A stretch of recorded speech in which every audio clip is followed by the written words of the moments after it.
Right, 7:15 here on this, what day are we on? Wednesday. It is Wednesday, right? I tell you what, with these public holiday threw me off a little bit. I was going to say Tuesday, but it's actually Wednesday, midweek edition.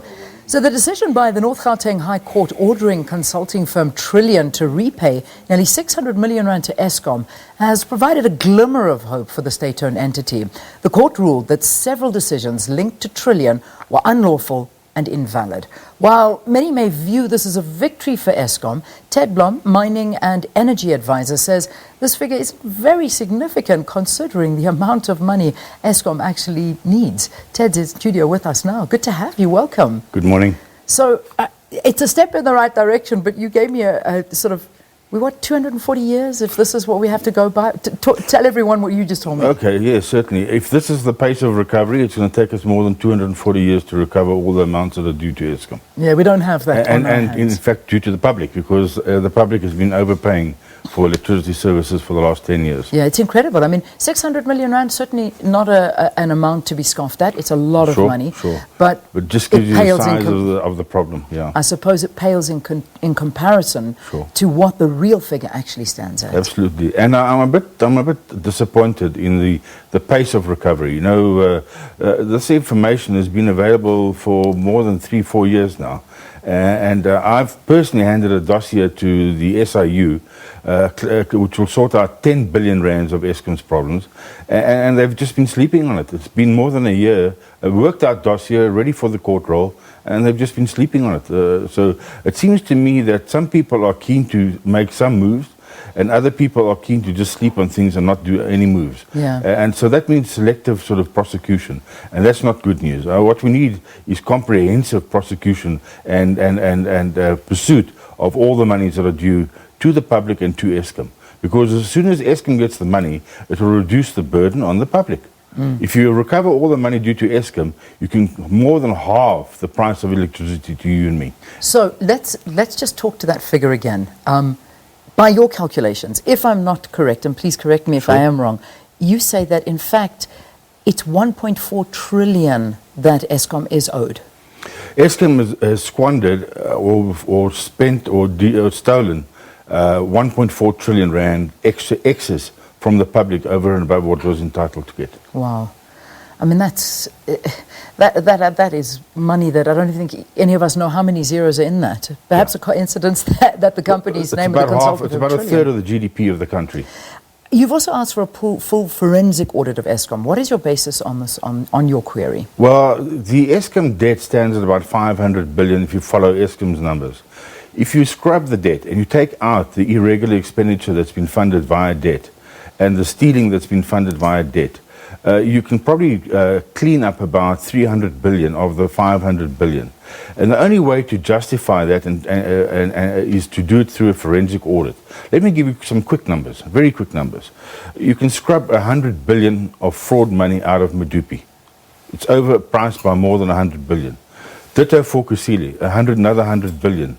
That's off the top, that's 200 billion.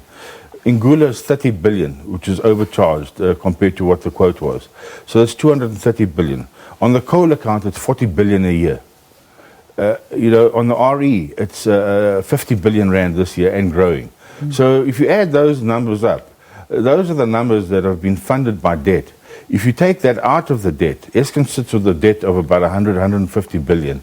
And that's affordable. Eskom can pay 100 billion rands worth of debt, but it can't pay 500 billion rands worth of debt. Yeah. And that's why they keep on pushing the tariffs up to try and pay the debt.